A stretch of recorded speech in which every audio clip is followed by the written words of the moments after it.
الصحابة رضي الله عنهم لما سألوا النبي صلى الله عليه وسلم أي الناس أفضل، قال كل صدوق اللسان مخموم القلب. قالوا صدوق اللسان عرفناه، فما مخموم القلب؟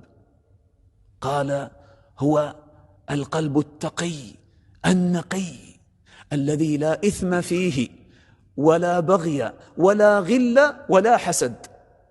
هذا الذي يرفعك. جعل قلبك سليما من الناس. ليش تتعب قلبك مع الناس وتتمنى زوال النعمة عن فلان وتحسد فلان وتحمل في قلبك بغضاء على فلان؟